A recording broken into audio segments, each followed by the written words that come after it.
Humongous Entertainment was responsible for creating multiple beloved edutainment video game franchises in the 90s. Edutainment is of course a series of games for younger audiences that was more focused on fun and entertainment rather than strict learning. Two of the franchises that Humongous created in the 90s was Putt-Putt and Fatty Bear, and after these characters premiered in their debut games, Humongous decided to go in a different direction with them. On March 26, 1993, Putt-Putt's Fun Pack was released, and instead of Putt-Putt going on an adventure or following a story like in their first game, Putt-Putt's Fun Pack was instead a collection of mini-games for people to play. Similarly, on October 1st, 1993, Humongous released Fatty Bear's Fun Pack, which also was a release that was filled with mini-games instead of an adventure or a storyline. Shortly after the release of these two games, on March 25th, 1994, these two were combined into the Putt-Putt and Fatty Bear's Activity Pack video game, which allowed players to play all of the mini-games from both of these releases. So on today's video, I'll be going over my thoughts on this very game and talking about my most recent playthrough. Stars and Stripes! Hello and welcome to another Carrot Scraps video, and by another I mean the 153rd. And of course, I wanted to give a couple of disclaimers up front before we started the video. First of all, this is another one of my ramble reviews, which means that the video isn't entirely scripted. Instead, I have a number of notes that I'll be looking at while I record the video. So if I make any mistakes or change my opinions in the future, just keep that in mind while you watch. In addition, keep in mind that this is the first time I'm playing this game. Now, because of the way that this game works, I'm going to be talking about each of the mini games one by one in each row moving from left to right. I'll quickly give my thoughts. Most of these games I played on medium, and every now and again I played on easy or the hardest difficulty, but for the most part I played on medium, and that does affect what kind of game that I saw. It's tough to cover everything completely, so just keep that in mind while you're watching. Lastly, a usual reminder that today I'm playing on my old spooky computer that I found in the woods. Anyway, with all of that important and relevant information out of the way, let's talk about Putt-Putt and Fatty Bear's Activity Pack.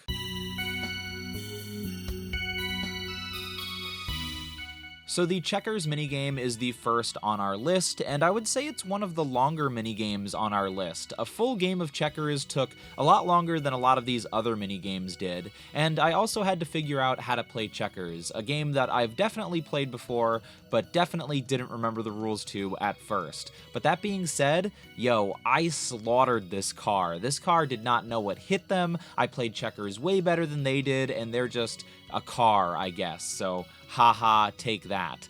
The checkers grow legs when you move them, which was something that I wasn't expecting and something that I suppose is fun and interesting.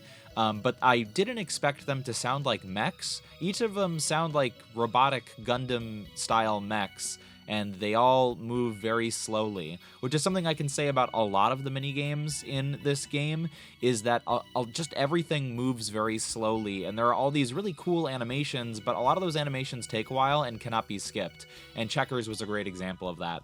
But anyway, a game of checkers took a little bit, and it was just checkers with a little bit of putt-putt flair, I suppose.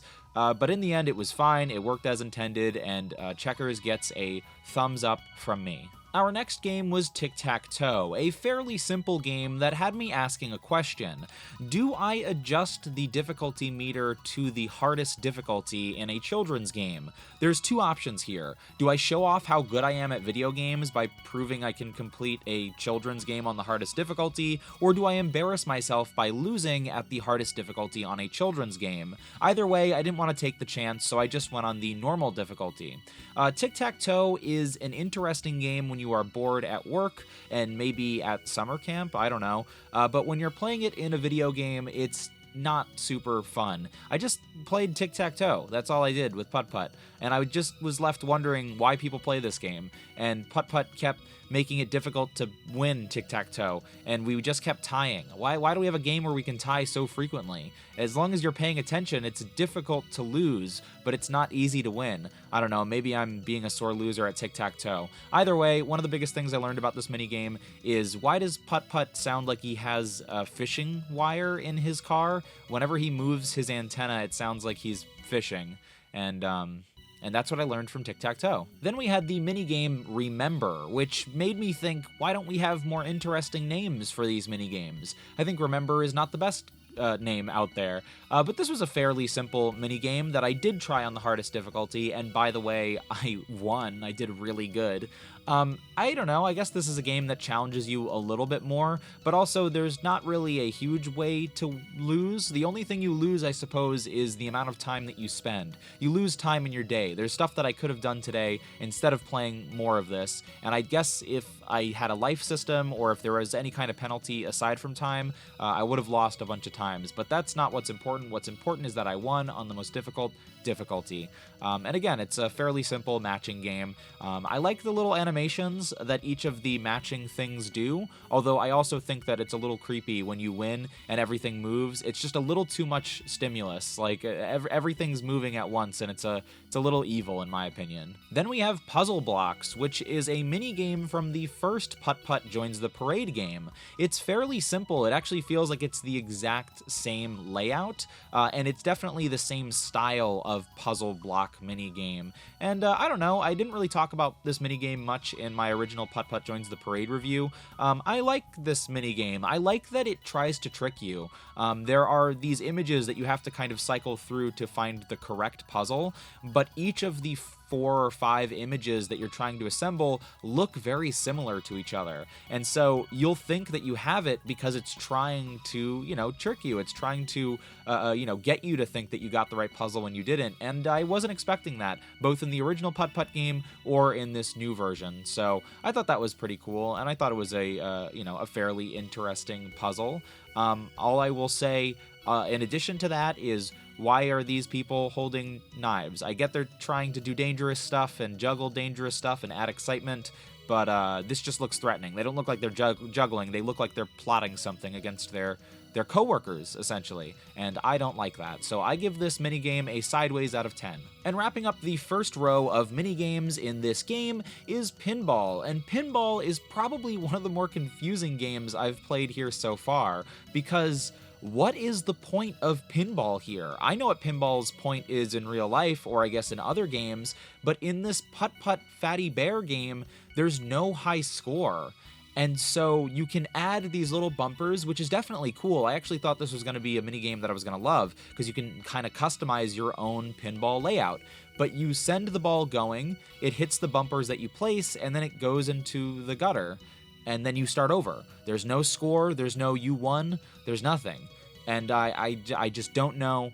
I don't know what to do with this information. So this is not a good minigame. This is a bad minigame. Although I'm sure some kids would have fun with it, because you don't need to win when you're a kid. You just need to have fun and have things, doing stuff. But I was just surprised at how little to nothing this minigame does. It's not functioning as pinball. It could have been something really cool here. I don't think having a high score would have been a problem. It's just a big number. Let me get a big number, and it would have been a much better game. But as it stands, it's not a great game. And also, earlier I saw Putt-Putt's face, like, head on, and that was creepy, and I feel like we shouldn't see that very often. That didn't happen in this minigame, but it happened earlier, and I just needed to get that off my chest.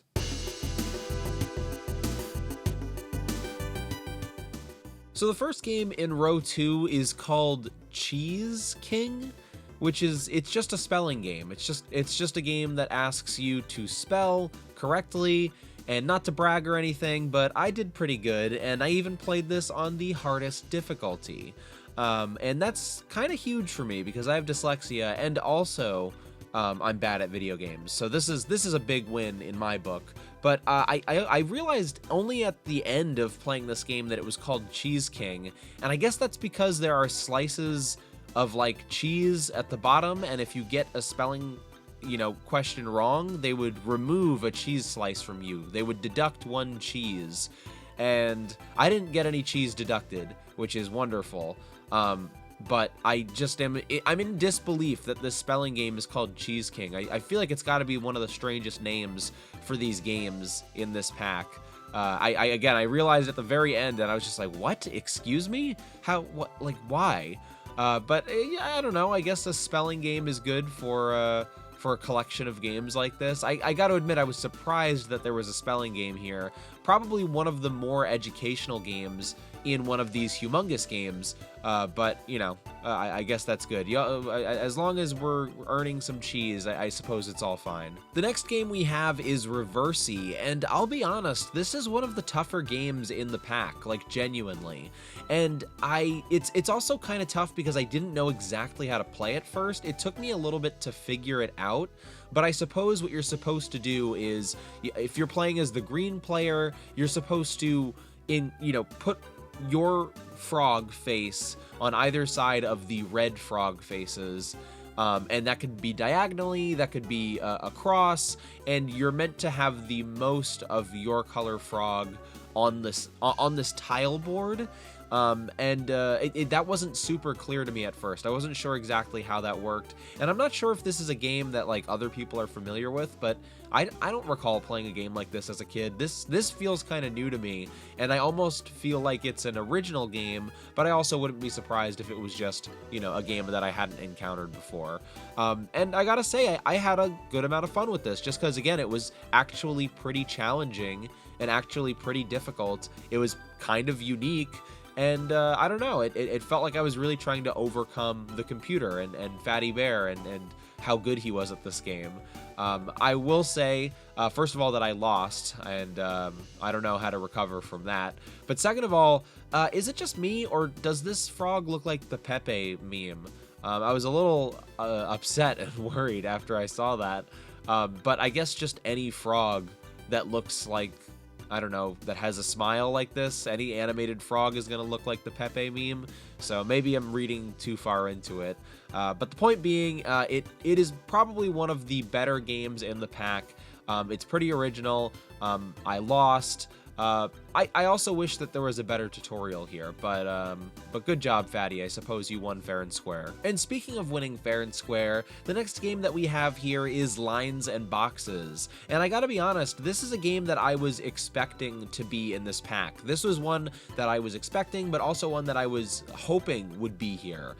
This is probably one of my favorite games that I played as a kid. Whenever I'd go to TGI Fridays, or I guess any kind of restaurant with a piece of paper with activities for kids, when I was a kid, anytime I'd go to a restaurant, I would be anticipating and hoping that this would be there. There's just something about this game that I always loved, and that like it made sense to me, and like even if I lost, I enjoyed. And so I was hoping it would be here.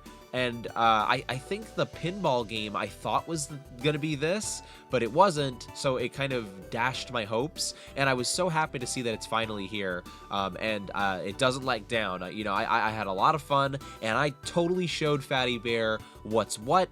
I beat him, I bested him, we dueled in the realm of Lines and Boxes, and he lost, and he just has to deal with that. Take it, Fatty. I hope you're happy. That's what happens when you challenge somebody who's an expert at Lines and Boxes.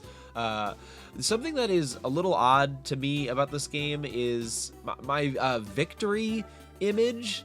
Fatty gets this cute little picture for when he gets a little square, and then I was all excited to get my picture because I'm like, oh cool, I'm about to win this, and suddenly it's these awful little drawings, and it just feels like, I don't know, like it's like the game is upset with me for winning, and I am winning in this game. Look, I may lose in other games, but I'm definitely winning in Lines and Boxes. So then suddenly I'm checking off these boxes, and it's tons of these awful little illustrations, and I'm like, that's not me. I don't look like that, and it just feels like the game is mocking me, which isn't very sportsman-like, Fatty. I was pretty kind about Reversi earlier, a game that I don't even like the name of. When you won Reversi, so maybe you should be a little bit more sportsmanshiply. Unrelated, I'm kind of happy that Fatty Bear finally is getting more games. Even though this is like a combo pack between Fatty Bear and Putt-Putt, it just has felt so far as if Putt-Putt has most of the games, and now it's finally looking like we're getting some Fatty Bear games, and he deserves them, even if he's being a bad sport about losing. But let me tell you, this game is a lot of fun, and it really is like a domino effect. Like, you set up the whole game kind of being careful and hoping that, you don't create a scenario for your opponent to win, and then just suddenly the dominoes start falling. You set it up, and it's just one after the other, and it's very cathartic to just see the entire board turn in your favor after a tense couple of minutes of nobody winning and nobody gaining any ground. I don't know, I like this game. I think it's good, and I'm excited, I guess, that it was in this pack. But nothing will replace the feeling of beating you at your own game, Fatty Bear. Yeah, just take the L, okay? Get out of my face, Pat. Go away. You suck. Look, don't take that too seriously. We're buddies. We can joke like that. Moving on. Speaking of winning, the next game we have is another Fatty Bear game, and it's Go Fish. And I don't know, I feel like this is probably one of the worst games in the pack for reasons unrelated to Go Fish. First of all, again, there's an animation problem here where the game starts with like shuffling the deck and giving cards to each player. And oh my goodness, does this animation take forever to give you both cards and for the game to start. I tried to skip it, I tried clicking around, and I just couldn't. And it was just shuffling a card into each of our hands one by one. And it's a great animation, it looks great, awesome. But boy, is it taking way too long. And I thought I felt this way with other games, but this is the worst one. Like Checkers, I thought it moved a little too slowly. No, Go Fish takes forever to get through the animations at the start. But I did not have fun playing this, and it's probably because I don't know how to play Go Fish. I've never really played Go Fish, or maybe if I did, I was really, really young. And I'm just in this strange world of trying to figure out how to play Go Fish. And the game doesn't really give you a huge tutorial on it. I'm not the biggest fan of that. It feels like a lot of these games don't really explain, what you're supposed to do, which is interesting because it's a kid's game. You're supposed to be able to just kind of figure it out. And obviously I can figure it out eventually, but I just felt like I wasn't having fun. I stopped playing this pretty quickly because I was just like, I have no idea what to do. I'm just clicking on numbers, and I guess I'm trying to guess what Fatty Bear has, and suddenly I just have a whole handful of cards, and then why are there multiple cards behind each card? And then at one point Fatty Bear is like, oh, I'm gonna do my Fatty Bear impression.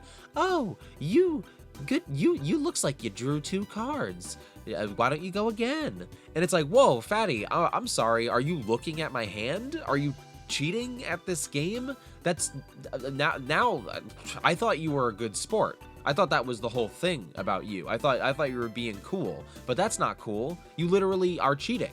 And I'm not playing this game if you're cheating. So forget about Go Fish. And forget about you, Fatty Bear. So there was some tension between me and Fatty Bear when it came to this game and when it came to good sportsmanship, but the next game, in big quotes, kind of mended our relationship, and that's the coloring game. I think it's just called Coloring. Yeah, it's just called Coloring. I feel like some of these games have like super creative names, like the Cheese King, and then other games are just like, this one's called Coloring.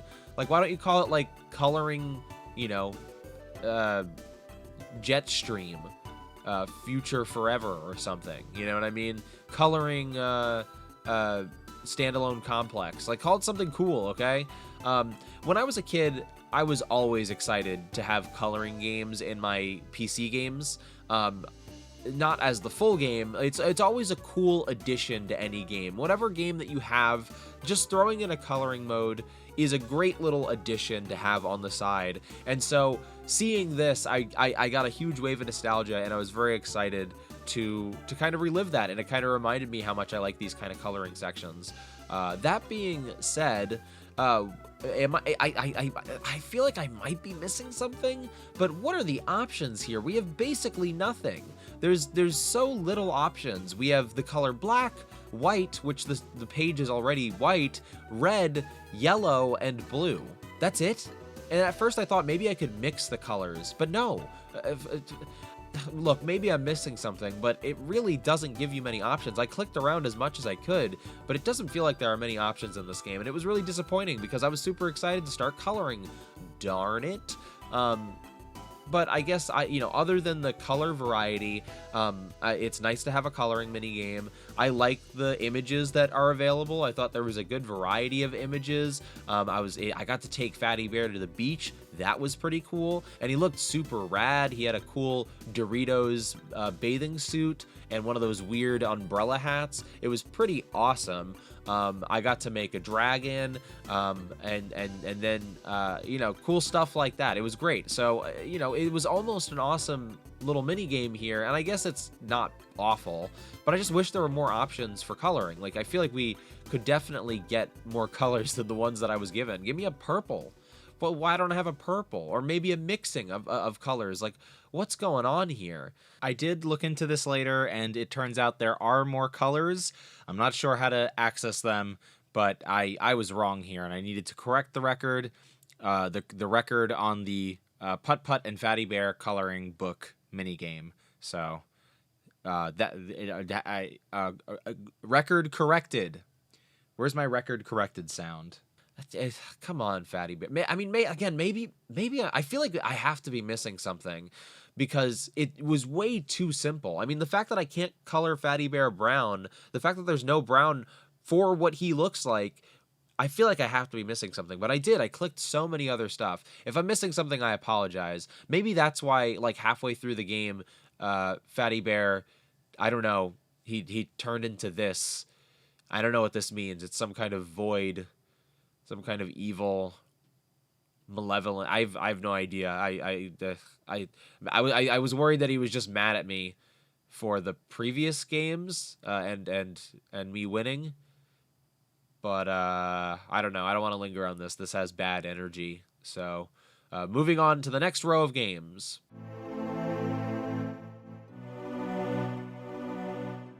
Then we have a game called 10 grams? Is that what Fatty says? Did he say 10 grams? I got to assume that he said 10 grams. I don't know what that means, but I got to admit, I was pretty impressed by this game. I don't know. I liked this game. It's a very simple game. I mean, it's essentially like an infant toy, right? Like the game. So the game gives you shapes, and you have to adjust the shape's orientation to fit it in the outline. And you get a section to grab the shape, you get a section to adjust its orientation, and then you have the section where you have to put it in. And I don't know. I mean, maybe this says something about my emotional intelligence or my I don't know, my intellectual intelligence, but I had a lot of fun doing this game. I don't know, it took a little bit more challenge than a lot of these other games that were just not challenging at all. And I don't know, I liked this game quite a bit. I could see myself playing more of this just for fun. This is definitely top tier Fatty Bear Putt-Putt Activity Book game, ranking list. I wasn't expecting this one to be as good as it is, especially when I describe it and it's just, like, again, it's probably the youngest toy you could get for a baby, is just shapes, putting them in. But I don't know. I liked it. There's not much to say about this. I think there's a good combination. I also think it's a little bit different when you're playing a video game instead of just having the item in your hand. Like, kind of learning how to navigate the screen and navigating properly, and then thinking about, like, the dimensions. I don't know. It actually kind of reminded me of some Resident Evil puzzles, like the lighting puzzle in Resident Evil 4, the one with the stained glass, or the shadow puzzle from Resident Evil 7. It kind of reminded me of, like, thinking of the best way to combine these shapes. I guess that's where it gets a little bit more complicated and it gets less like a children's toy, and I guess that's where I'm more interested in this, and I'm more like, hey, this is actually one of the best games in the activity pack. It's actually pretty fun, pretty entertaining, and pretty challenging. So in the end, even though I don't understand the title of the game, I quite liked 10 grams. Next, we have Word Hunt, and Word Hunt is incredibly simple as well because it's just a word search. It's just a regular word search, except you have hints, which I guess is kind of nice. I don't have much to say about this game. I don't necessarily like the way it looks. Kind of looks like an old 70s game show for some reason, and like Putt-Putt's the host. I don't know, there's something about the font and the colors, but you just find these simple words and then you win. How much more complicated can it get? Let's actually try the hardest difficulty, because I played this on medium, so let's try it on a harder difficulty. Actually, you know what? I don't want to do this. That looks like a lot of words. I'm not doing that. So, a good game. I'm not playing it on the hardest difficulty. Then we come to the next game, which is Guess It. Again, could have been a better name, but more importantly here, I really don't like this game at all. This is a contender for one of my least favorite games in the activity pack. It's just Putt-Putt picked a couple of fruits, and you just have to guess what fruits Putt-Putt is thinking of, and it has to be in the right order. And there's no hint from what I can tell. So it's like the blind look. I'm not a competitive person. I really don't care about winning too much. I'm here for the fun of it. I just don't see the fun of Putt-Putt being like, hey, I guessed 4 fruits, and then me being like, did you guess orange? And Putt-Putt's like, no, guess again. Like, I don't see the fun in that. So I really didn't like this game. And you know what? In general, I feel like the end of this activity pack, going in chronological order, I feel like these games are becoming less and less interesting. And this is definitely a contender for the bottom. I don't want to guess what fruit Putt-Putt is thinking of. What does Putt-Putt know about fruit? Putt-Putt eats, cereal with oil in it. Who knows if they eat real fruit? Moving on. Our second to last game is On Ramps and Off Ramps, I believe it was called. And it's essentially just Chutes and Ladders. Once I heard the title, I figured that's what it would be, and that's what we have here. It's like, it kind of feels like Chutes and Ladders mixed with Candyland, where you get this little wheel, you spin it, and whatever color it lands on, you go to that color. And I was very excited. I got to be a carrot orange car, and I got my own Putt-Putt. Oh my gosh, I get to make my own Putt-Putt and start my own Putt-Putt Sona in my own Putt-Putt universe. This is what, people always make Sonic Sonas and their own versions of Sonic. What about Putt-Putt? Go make your own Putt-Putt. That's where it's at, and this is where it starts for me, is an orange Putt-Putt car. I feel more powerful than I've ever been. Anyway, you I don't know what I'm talking about. Anyway, you spin the wheel, whatever color it lands on, you go there. It's kind of your replacement for a dice. If there is a ramp, you will ride up it and either skip or go backwards, and it's all based on, random luck. And I'll admit, this isn't the most interesting game, but there's a little bit more going on here. There's a little bit more that feels like we're both going up against chance. There's a little bit more in terms of visuals. This isn't the best game in the activity pack, but I like it. I like the way it looks, and I could see myself, having fun as a kid playing this. So this isn't the worst thing in the world. I will say I am extremely upset with Putt-Putt for winning, even though I was winning most of this game. And I just feel like that's rude of him to win when I was doing so well. So anyway, let's move on to the final game. So here we are at the final game in the Putt-Putt and Fatty Bear activity pack. And we have Circus Storming. And I gotta say, we've saved the best for last. Now, this might not be my favorite game, at least so far, but I really do think this might be the best game here. It's the most like a game here. There's levels, there's challenge, there's like a progression of challenge. There's, a fuel system where you need to gain life, essentially. You have to avoid obstacles. I mean, this is a flying side scroller that we have here, where I'm just avoiding obstacles. And I don't know, that's pretty cool. I wasn't expecting such a, real game, such a sophisticated game, when most of these other games have been more built around like fun or, the randomness or experience. And I had a really great time playing this. I don't know why, but I started on level 16. I assume that's because I played on medium. Maybe level 1 is hidden behind easy. It makes me wonder how many levels there are in total. I'm not in the mood to play all of Circus Storming, but I'm definitely open to playing it more in the future, and I definitely would have loved this as a kid. I will say that I'm not the biggest fan of the controls. Instead of using the arrow keys, which I would have preferred, I just dropped the toy dinosaur, sorry about that. Instead of using the arrow keys, which I would have preferred, you use your mouse, and that just isn't always the best to control. Sometimes I go too far up, sometimes I go too far down, and sometimes I just feel like I hit obstacles a little too easy combined with the clunky controls. I'm sure you might say that I just need to get better at it, and that might be true.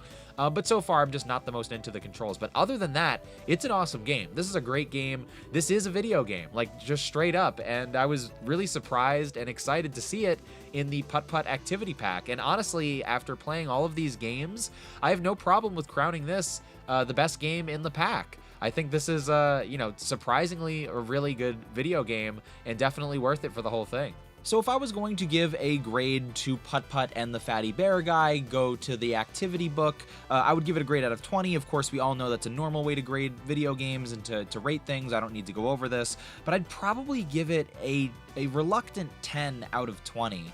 I gotta be honest, I liked a lot about this game, but it's just not my style of edutainment. It's just not my style of PC game. It's just not my style of 90s game. I don't want just the mini games. It kind of reminds me of a Mario Party, divorced from the board game aspect. Everybody loves the mini games in a Mario Party game, but when you divorce it from the context of the board game, it's not typically the most fun. And I feel like the mini game collections that they have for Mario Party aren't always the most fun to play, and I feel like that's kind of similar here. And I swear to you, I am not giving it that grade because Fatty Bear and Putt-Putt cheated at many of these games. I decided to put that aside and to be objective, even in the face of that dishonesty, I suppose. I will say that I played a lot of these games on one difficulty instead of multiple difficulties, and the game does seem to change pretty drastically when you play it on multiple different difficulties,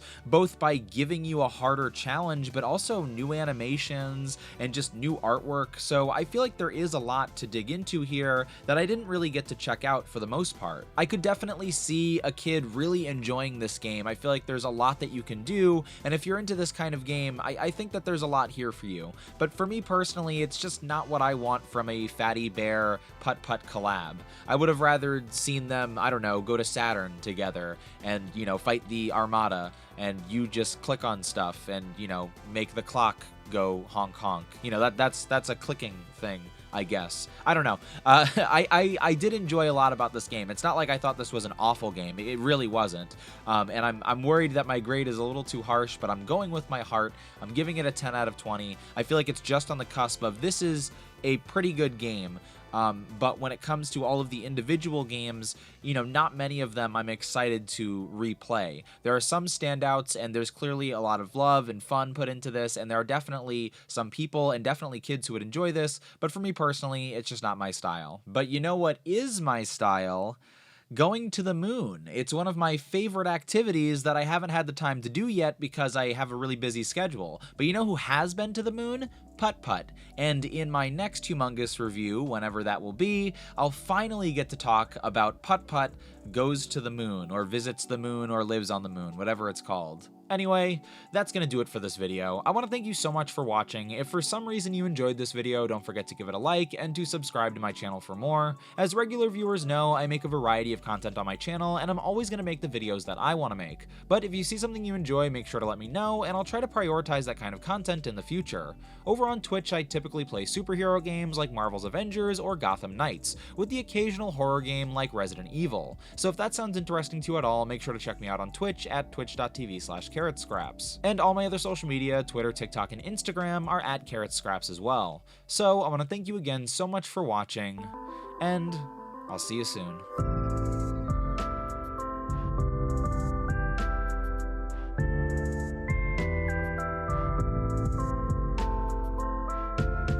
So if I was going to give, I'm sorry, I can't stop thinking about Red Fatty. That's the name of the strange demonic. I mean, I choose the word demonic because it's the only one I could think of, but I don't think that that's proper. The entity that appeared to be Fatty Bear in the coloring section of this game, I don't think it was Fatty Bear, but it took his shape.